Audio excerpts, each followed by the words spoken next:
안녕하세요. 독립기념관 해설사 김현정입니다.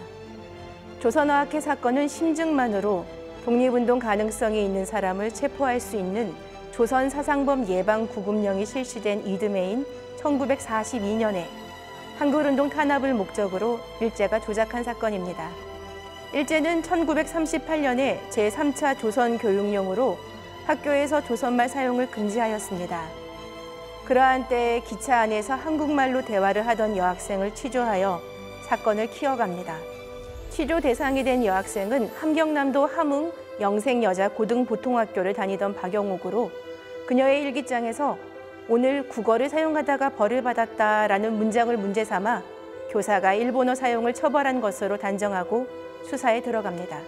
그리고 당시 교사를 그만두고 조선어학회 일을 하고 있던 정태진을 체포해 고문을 합니다. 정태진은 고문 끝에 조선어학회가 민족주의 단체로서 조선말 큰 사전을 편찬하고 있다고 자백합니다. 이후 일제는 대대적으로 조선어학회 회원 검거 작전을 펼쳐 33명의 조선어학회 회원을 잡아들입니다. 이때 일제가 검거한 33인은 3.1운동을 기획한 사람이 숫자에 맞춘 것이라고 합니다.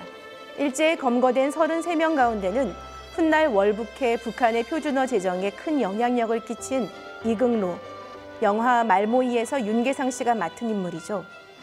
우리나라에서 가로쓰기 체계 확립과 일본어 잔재 청산에 공헌한 최연배, 훗날 서울대 교수가 된 이희승, 경남 은행장이 된 김도연, 문교부 장관이 된 김범린 등이 있습니다.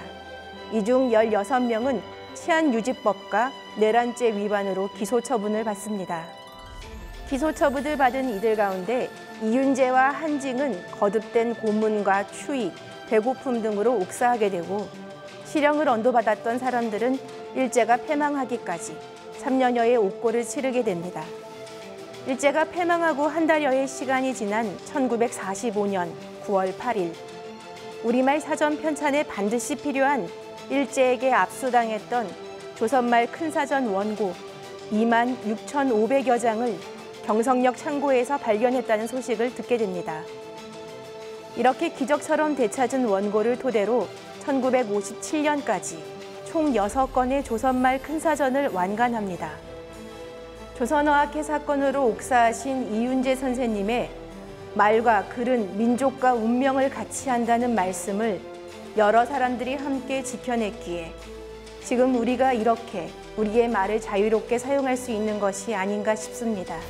우리말을 지키기 위해 애썼던 분들의 노력을 떠올리며 국어사전을 펼쳐 순 한글로 된 우리말들 홀수, 짝수, 도시락, 건널목, 지름, 반지름 같은 말을 찾아보면 어떨까요?